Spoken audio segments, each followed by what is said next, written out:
Oh yeah, and PT has these ebb and flows, whether or not they're actually relevant or not.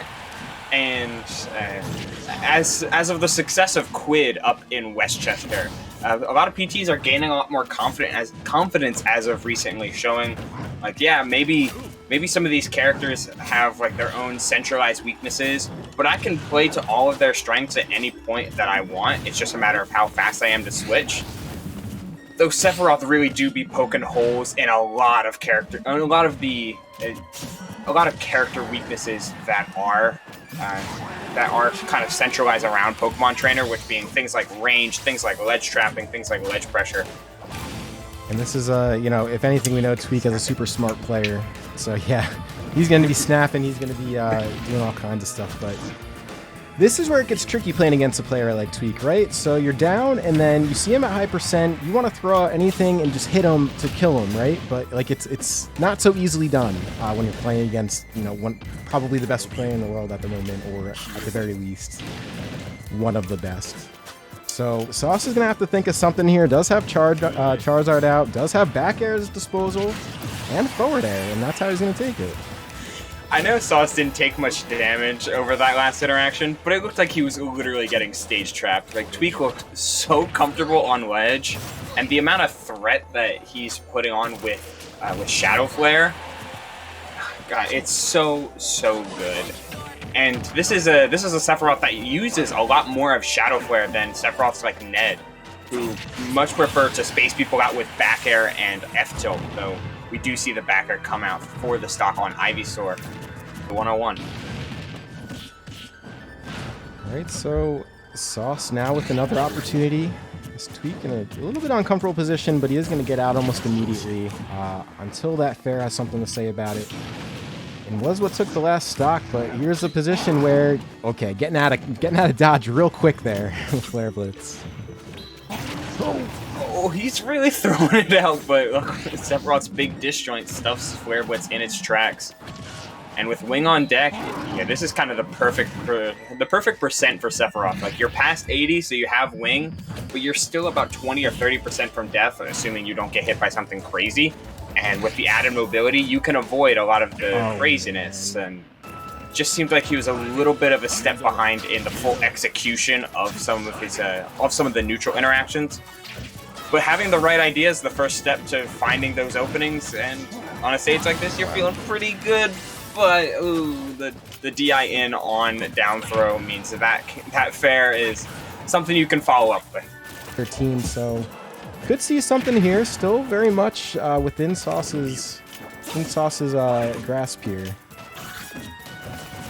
That was a regrab, but he was too worried about the Shadow Flare and its own detonation timer to properly punish.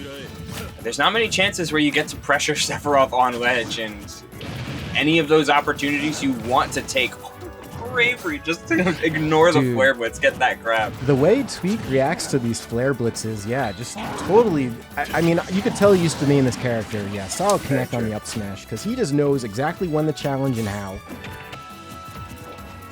Gets the tether cancel to get back to stage, but the power of Shadow Flare, you can just snap right through the Razor Leaf, and he was looking to end it all. This is the ledge trap. What do you do with someone prepped to react and throw out something strong? But good pressure on Sauce's part to force the Octo Slash that was too far. I would say it's doable, but it's Tweek, and Tweek is a player that can suffocate you. You got to take your wins where you get them, right? I mean, you're sitting here at this point. You've brought Tweek down the last stock here, and honestly, surging towards last percent, you could kind of count on Tweek finding this last hit to close out the game. But all in all, considering game one ended with an SD in that game, you know, that's how that one's going to end. Not really a bad performance coming out from Sauce all in all. I mean, you're, again, dealing with one of the best players in the world here. Crossed at the mid-range a lot better.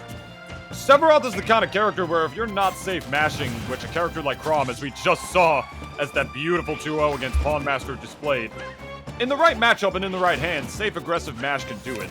But with a character who's got as set play as amazing and frankly as out of shield as amazing with that neutral air as Sephiroth, it only makes sense to see the Diddy Kong here instead. And see Rivers recognizing that though and hanging back just a little bit longer with no banana in hand either, but now he's got it out here. Oh my god, both these players are just respecting each other so much. Both afraid to commit for sure, but the only difference is one of them is up a stock, and my man Tweek already got so much insurance and even more, taking the stock up 3-1 in stocks on this first game. Ooble, it's looking good for the hometown Sephiroth. Oh yeah, and it's only getting better if you're a Sephiroth fan. Watching Tweek start to move a little bit, start to get everything together, not deciding not to go to ledge. I'll just blade charge back on stage, and you still have to respect the constant hitboxes and these quick little snaps. My lord. Key flip was crazy.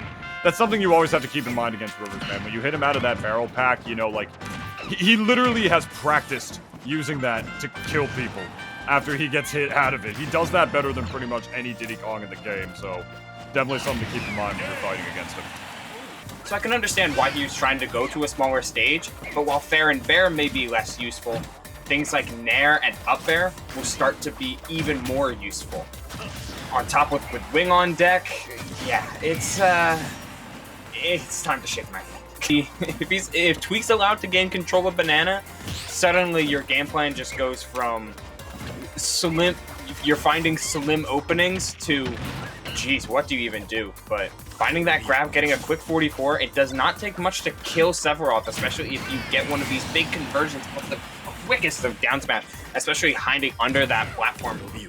Seeing where Rivers is placing the banana wherever it's on the ground, and he knows, okay, this is the kind of situation where Rivers thinks he's going to have enough space and time to be able to pick up that banana again and try to quickly hit it at me back from the mid-range. So I'm just going to pop back right here from a safe distance because it's a crazy long-range move in down smash, and I'm just going to let it rip exactly where the banana is. There he was throwing the up air, kind of expecting the high recovery and expecting the challenge as well, but the active F tilt looking pretty good for Rivers. If he wants to try and give himself an opportunity, now would be the time. But with wing on deck, it becomes that much harder to try and find that hit that matters on Sephiroth. But hey, there it is on the roll read, or the roll setup. But yeah, that do be Sephiroth up tilt.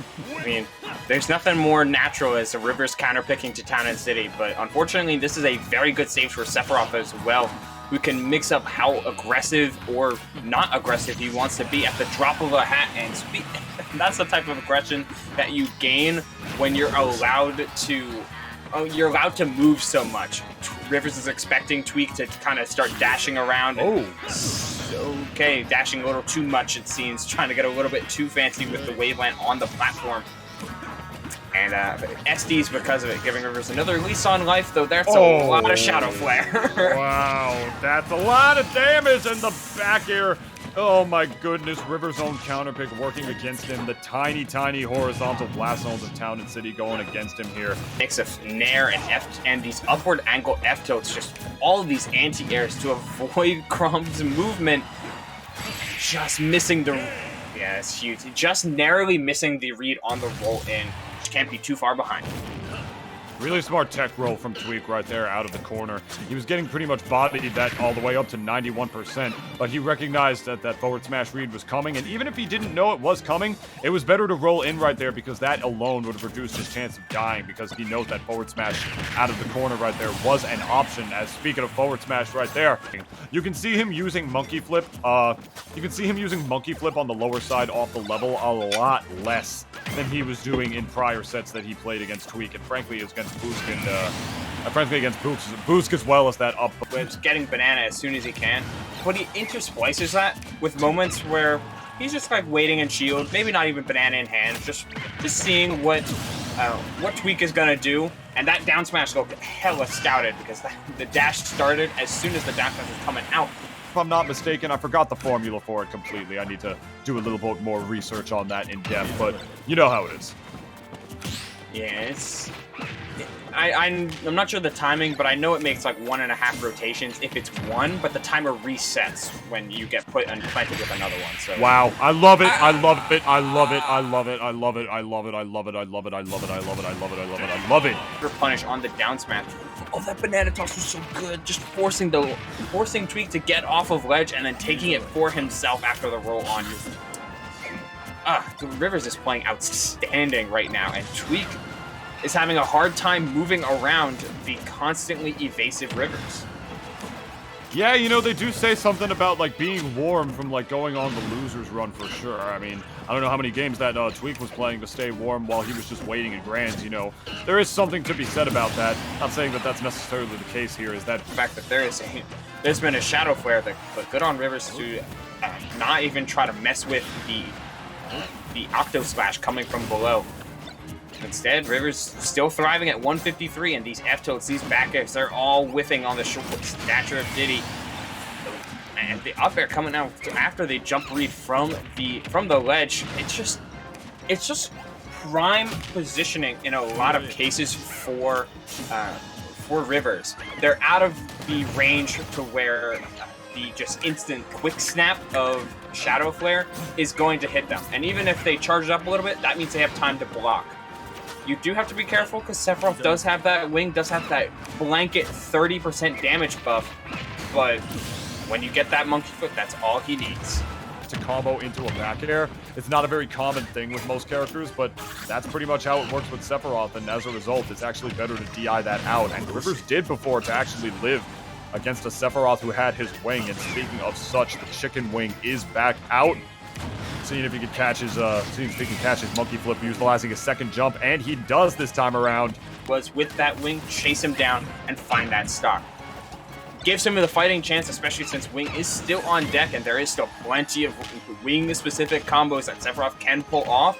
But Rivers has been playing this so patient, as we see, that is always thriving with the threat of F-tilt.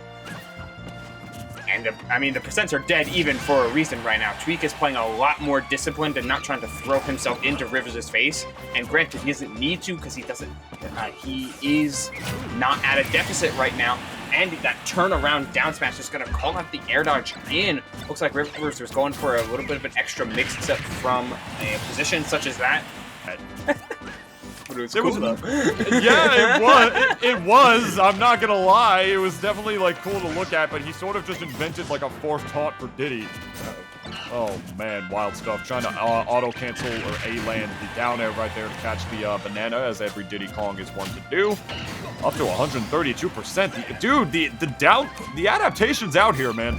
It still has allowed him to get back on stage and put on a little bit of damage. It's nothing crazy, but every little bit helps, especially since Sephiroth can't take too much punishment, though the dash attack will close out the stock. Pressure on with the monkey flip, narrowly avoiding the banana on his way back up. That was such a narrowly avoided stock, but he still has his jump. Tweek is going all the way out there, but gets caught by jumping, trying to extend that advantage artificially after such a deep edgeguard attempt, but Rivers was ready for the immediate reversal, slapping with the back of those Diddy fists and resetting the bracket. In this top three at all. You know, going out here all the way to the grand finals reset is what it took, you know, so it just goes to show how much people, I guess, really either don't like Dittos in this game or just might think they're too volatile.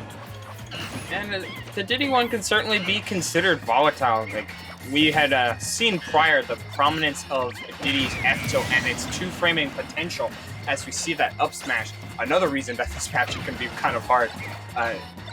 Diddy can hit Diddy out of barrels pretty consistently, and anti-air things like an approaching monkey flip or just any of these jump-ins. And punish Banana Toss with Banana Toss, especially when they're on shield. I mean, both of them they're holding that peel for a reason. Here we are. Welcome to normal. Did you miss us? Nope. This is... Oh. Oh, Smash 4. Smash 4 Diddy. Ain't no Smash 4 Diddy on screen right now, my friend. No, We've not been at all. playing the great game of Ultimate for quite a few years out here. And Diddy Kong is back up to that former prominence, or almost to that former level of prominence that he used to have, for sure. This is back when, you know, like way early on in the meta of Smash 4, not Smash 4, of Ultimate, we all thought this character was not that good anymore, but metas take time to develop, my friend, and some people predicted this, some people didn't. Against each other's down tilts right there. Now the banana is out on the part of Rivers, gonna throw that away immediately, and now you see them just looking like damn Robert the Robot players, just down tilting over and over and over again, because they each knew that they were at that percent. And Rivers gonna be the first one to draw blood from that confirm right there. The down tilt to the up smash. Rivers up in stocks. 51, still living after getting hit by yet another down tilt and the fair wish. I think that was meant to be an attack cancel back air like we saw there, or at the very least just a raw back air. But even one from center stage, he's still living, putting on 71. Back throw still won't do it. Ultimate Diddy Kong finding a hard time to get a kill on a mirrored reflection of himself. Finally at 208, that stock's gonna be closed out. Immediately grabbing Tweeks again. This is starting to mount a pretty steady comeback and a reversal of fortune, to say the least. If you are Rivers, you lived till 208. Now it's Tweek's turn to start living until no longer. They're starting to live till no longer, because that was a hell of a commitment. Maybe not as much defensively this game, as he is still at a 40% deficit against Tweek right now. Yeah, it's slow and steady, but it's nothing that you can't come back from. Like 40% is a lot. It is certainly a lot, but stocks matter more. Everybody on both sides of the table, you know what your opponent is looking for. You know the kill setups. You know the dangerous stuff that can be all across the table. Pulling out something new at this level is very hard. But catching the air dodge down is something that Tweek did not expect, as the game quickly evens up. Looking to try and maybe snipe an air dodge or just a deep potential recovery route. Still, he's scrapping in this game. He knows he's not out of it as long as he's able to hold onto his stock. And you know what? The commentator's curse comes in full force. Rivers dropping the stock and dropping to a huge deficit against Tweek. Like, Tweek is getting his turn to dish it out. Both of them trading trips with the banana peel, but Tweek is the one in advantage because Rivers ended up on the platform, which means the Diddy juggle game can start to come out, and the Diddy playing out of shield is even better. That back throw, quickest throw, quick turnaround to grab and throw. Rivers knows, Tweek knows what he wants, and he knows he wants these grabs, and that grab is gonna seal it for game 2 with a 2-stock in 3 games. So the Diddy spectrum is certainly there. Yeah, it's definitely on par with like Ness as sort of like this crazy lineage of like, you know, this character like throughout like the games and throughout like, you know, like the history as it went on. I'll never forget I casted ADHD versus I think Angel Cortez, and I remember back then when they were like sort of the 2 best Diddies in the state, and now look where we're at. Back throw going on right here with the falling forward air. Oh, I love what he's doing right there, throwing the banana against the stage, trying to get that lingering hitbox out here. Tweek! Tweek is playing so much more aggressive all of a sudden, and you see in the back that setup is actually starting to draw a little bit of a crowd going for you guys in this grand finals. This is 3-1 right now in the favor of Tweek in this game. Something turned around here, folks. And Rivers has shown him a lot of looks with this Diddy Kong. That he has, my friend. Mayhaps he's just like taking like some pages out of their books. I'm sure these guys are learning from each other a lot right now as they're playing each other, for sure. These are pretty much the 2 best Diddy Kongs in the game right now, so it's a lot, and a lead against Diddy matters a lot, but you gotta be careful if you're Tweek here, because one false move can lead you off stage. The monkey flip grab will not do it. Burns Rivers' banana, so he has no resource. He just has to find this stock, get at 170. There it is, the back here. After Rivers committing a little bit too hard with that double jump up there, trying to chase. Fastball backer does it. Tweek now up 2-1 with his first lead of the set. Spacing, and everything comes down to spacing at the end of the day when you're in a Ditto, because you have to manage your own burst range as well as your opponent's burst range, which is theoretically the same.